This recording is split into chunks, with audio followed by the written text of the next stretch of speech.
సెలవుల్లో ఇష్టమైనవి తింటూ నచ్చినప్పుడు నిద్రపోతూ అస్తమానం ఆటపాటలతో గడిపిన పిల్లలకు స్కూళ్లు తెరవగానే వారి స్వేచ్ఛకు కళ్ళెం పడుతూ ఉంటుంది. అయితే కొంతమంది పిల్లలు ఇష్టంగా స్కూలుకు వెడితే మరికొందరేమో బడి అంటేనే భయపడిపోతూ ఉంటారు. వెళ్లనని మొండికేస్తూ ఉంటారు. పిల్లల్లో కనిపించే ఈ రకమైన భయాందోళనని స్కూల్ ఫోబియా అని పిలుస్తారు. ఈ నేపథ్యంలో పిల్లల్లో బడి భయాన్ని పోగొట్టేందుకు ఏం చేయాలో, ఎలాంటి జాగ్రత్తలు తీసుకోవాలో డాక్టర్ని అడిగి ఇప్పుడు తెలుసుకుందాం.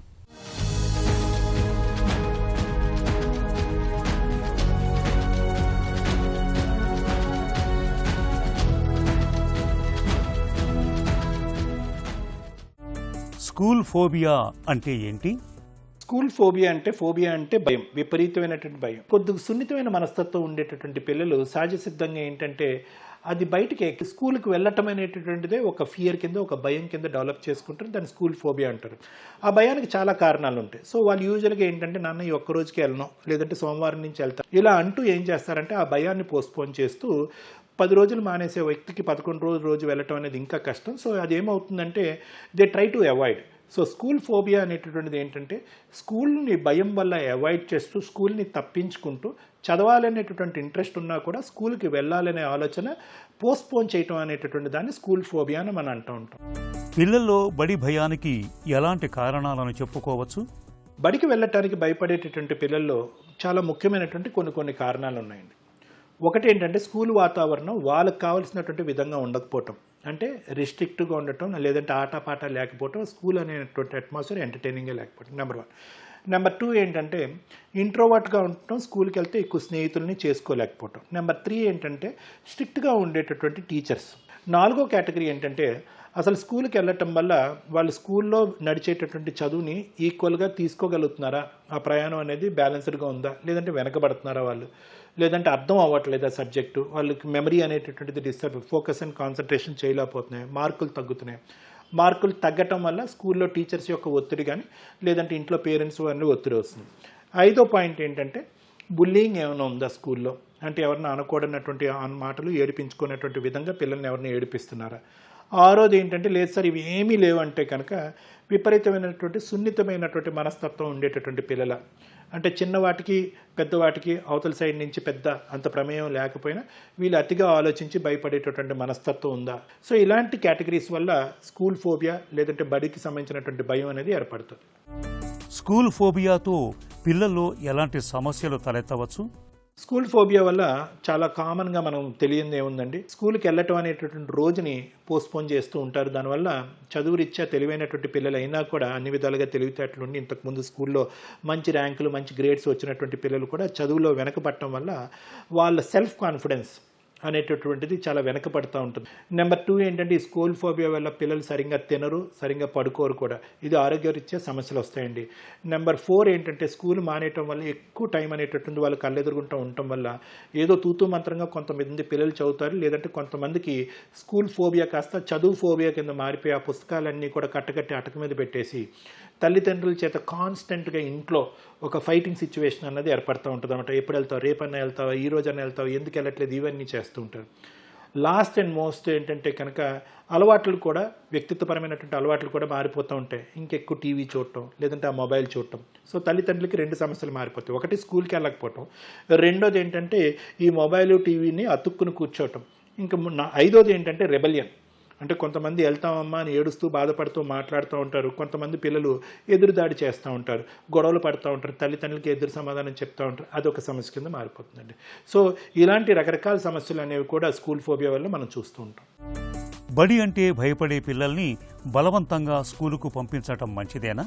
చదువు మీద ఏర్పడినటువంటి భయాన్ని నిదానంగా తగ్గించాలి కానీ విపరీతంగా బలవంతం పెట్టడం, కొట్టి తిట్టే పరిస్థితి చేయటం, అవమానించటం, పక్క పిల్లలతో కంపేర్ చేయటము, లేదంటే నలుగురు కుటుంబ సభ్యులు అందరూ ఇన్వాల్వ్ అయిపోయి అదే పనిగా ఆ చెవులో ఆ పాట పాడటం అనేది చాలా ప్రధానమైన సమస్య. కాబట్టి ఏంటంటే కొంతవరకు ప్రోత్సాహకరంగా బలవంతం పెట్టాలి, ఆలోచన పరంగా బలవంతం పెట్టాలి. వాళ్ళలో ఉండేటటువంటి కెపాసిటీస్, ఆ పిల్లల్లో ఉండేటటువంటి కెపాసిటీస్ వాళ్ళు గుర్తు చేసుకునేటటువంటి విధంగా బలవంతం పెట్టాలి అని అంటాము. కానీ తిట్టి కొట్టి చేయటం వల్ల అసలు సమస్య జటిలమవుతుంది. పిల్లల్లో బడి భయాన్ని పోగొట్టేందుకు ఎలాంటి జాగ్రత్తలు తీసుకోవాలి? ఎప్పుడు కూడా ఆదిలోనే మనం జాగ్రత్త తీసుకోవాలండి. అది అలవాటు కింద మారితే కనుక అది చాలా జిగటగా, చాలా విపరీతంగా, చాలా భయంకరంగా మారిపోతూ ఉంటుంది. సో తల్లిదండ్రులు ప్రధానంగా ఏంటంటే ఎప్పుడు కూడా చదువు అనేది ఒక ప్రోత్సాహకరమైనటువంటి, ఒక ఆనందకరమైనటువంటి అంశంగా ఇంటి వాతావరణాన్ని క్రియేట్ చేయడం అనేది చాలా ఇంపార్టెంట్. ఎన్ని మార్కులు వచ్చినాయి, ఎంత చదివా అనేది కాకుండా ఏం అర్థం చేసుకున్నాం, ఏం నేర్చుకున్నాం, ఆ సబ్జెక్టు, ఆ చదువుని పిల్లలు ఎంజాయ్ చేస్తున్నారా, స్కూల్ని ఎంజాయ్ చేస్తున్నారా అనే విధంగా స్కూల్లో జరిగేటటువంటి అంశాలని తల్లిదండ్రులు సాయంత్రం పూట పిల్లలతో పాటు కూర్చుని వాళ్ళతో మాట్లాడుతూ వాళ్ళతో ఆనందదాయకంగా ఒక ఆహ్లాదకరమైనటువంటి వాతావరణంలో స్కూల్కి సంబంధించిన విషయాలు మాట్లాడుకుంటూ ఉండాలి. ఓన్లీ ఎంత చదివే, ఎన్ని మార్కులు వచ్చేవి అనేది కాకుండా పిల్లలు స్కూల్కి వెళ్ళినప్పుడు ఏదైనా తెలిసి తెలియనటువంటి ఒత్తిడికి లోనవుతున్నారా, ఆ ఒత్తిడి మీ సలహా సూచన వల్ల ఏమైనా దాన్ని దాటివేయగలవా అని ముందస్తునే మనం అది తెలుసుకునేటటువంటి ప్రయత్నం, ఒక సంభాషణలో దింపి మాట్లాడే ప్రయత్నం చేస్తే విపరీతమైనటువంటి స్కూల్ ఫోబియా అనేది రాకుండా ఉంటుంది. ఎందుకంటే స్కూల్లో యూజువల్గా పిల్లలు ఏంటంటే ఆ ఒత్తిడిని, స్కూల్లో ఒత్తిడి, ఇందాక నేను చెప్పినటువంటి రకరకాల కారణాల వల్ల వచ్చే ఒత్తిడిని భరిస్తూ ఫైనల్గా ఏం చేస్తారంటే ఎవరు చెప్పుకోవటానికి లేనప్పుడు కానీ, వినటానికి లేనప్పుడు కానీ, లేదంటే వాళ్ళు చెప్పుకున్నా కూడా ఏదో తీసి పాడేసేటటువంటి విధంగా అవతల వాళ్ళు తల్లిదండ్రులు అలా మాట్లాడినటువంటి పరిస్థితుల్లో ఏం చేస్తారంటే వాళ్ళు యూజువల్గా సడన్గా స్కూల్కి వెళ్ళటం మానేస్తారు. కారణాలు కూడా చెప్పరు. ఇంకా అది కాస్త 1, 2, 3, 4 రోజులు అయ్యి ఇంకా కంప్లీట్గా స్కూల్ ఫోబియా కింద మారిపోయి ఒక వేరే సమస్య కింద మారిపోతుంది.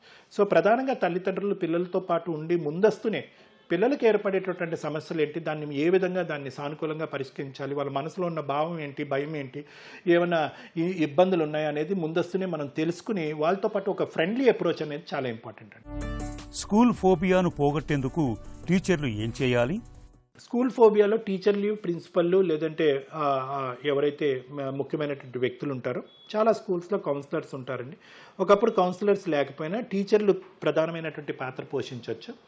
ఎందుకంటే యూజువల్గా సహజంగా ఏంటంటే చాలామందికి ఉన్న అభిప్రాయం ఏంటంటే స్కూల్కి రానటువంటి పిల్లలు అల్లరి పిల్లలు, లేదంటే తప్పుడుగా ప్రవర్తించే పిల్లలు, లేదంటే ఇంకో విధంగా ఉండేటటువంటి పిల్లలుగా పరిగణిస్తూ ఉంటారు. దయచేసి అందరు పిల్లలు ఆ కేటగిరీలో రారు అనేది గుర్తుపెట్టుకోండి. స్కూల్కి వెళ్ళినటువంటి పిల్లలు యూజువల్గా సెన్సిటివ్గా ఉండే మనస్తత్వం ఉన్న పిల్లలుగా కూడా మీరు పరిగణనలోకి తీసుకోవాలి. సున్నితమైన మనస్తత్వం ఉండటం. సో కాబట్టి వాళ్ళు ఏదైనా 1-2 రోజులు స్కూల్ మానేస్తే కనుక అదేదో అలవాటు అయిపోతున్నట్టుగానో, లేదంటే వాళ్ళు చెడు తోవలో వెళ్ళిపోతున్నట్టుగానో, వాళ్ళని అందరి ముందు హేళన చేయకుండా, వాళ్ళని భయపెట్టకుండా, వాళ్ళని ప్రోత్సహిస్తూ పక్కకు పిలుచుకుని పర్సనల్గా వాళ్ళు ఏం సమస్య వస్తుంది, ఏం ప్రాబ్లం వస్తుంది అని చెప్పి మాట్లాడుకుని ఆ సమస్యను నేను నీకు తీరుస్తాననేటటువంటి ధైర్యాన్ని వాళ్ళను నింపి, అది చదువు పరంగా కానీ, ఫ్రెండ్స్ పరంగా కానీ, లేదంటే ఇతర టీచర్స్ పరంగా ఉంటే కనుక వాళ్ళకి కావాలి ఆ 1-to-1 టచ్ అనేటటువంటిది చాలా ఇంపార్టెంట్ అండి. ఆ ఫీల్ గుడ్ ఎఫెక్ట్, ఓకే నేను స్కూల్కి రావచ్చు అనమాట, ఒకప్పుడు ఏమైనా సమస్య ఉంటే కనుక నా టీచర్ అమ్మ ఎవరైతే ఉన్నారో వాళ్ళు చూసుకుంటారనే మనోధైర్యం పిల్లలకి తెప్పించేటటువంటి ప్రయత్నం తీసుకురావడానికి చేయాలి. అంతేగాని వాళ్ళని అవమానం పరిచి వాళ్ళని హేళన చేయటం వల్ల ఆ భయం కాస్త ఇంకొద్దిగా ఎక్కువయ్యే ప్రమాదం కూడా ఉంటుందన్నది మీరు అందరూ గుర్తుపెట్టుకోవాల్సిన అంశం. స్కూల్ ఫోబియాకు వైద్యపరమైన సహాయం ఎలా ఉంటుంది? ఎప్పుడు కూడా మొదటి మెట్టు దగ్గరే మనం జాగ్రత్త పడాలి. ఎప్పుడైతే కనుక ఒక 2-3 వారాల పాటు, లేదంటే 5-10 రోజుల పాటు కంటిన్యూస్గా పిల్లలు స్కూల్కి వెళ్ళకపోతే కారణం వెతుకుపట్టి అది రిజాల్వ్ చేసేటటువంటి కెపాసిటీలో తల్లిదండ్రులు కానీ, స్కూల్ అథారిటీస్ కానీ లేకపోతే అసలు ఒక సైకియాట్రిస్ట్ దగ్గర తీసుకొచ్చి ఏం జరుగుతుంది, వాళ్ళ మానసికంగా ఏం జరుగుతుంది, ఏం ఆలోచిస్తున్నారని తెలుసుకునేటటువంటి ప్రయత్నం ఇండివిజువల్ కౌన్సిలింగ్ సెషన్స్ అంటూ ఉంటారు.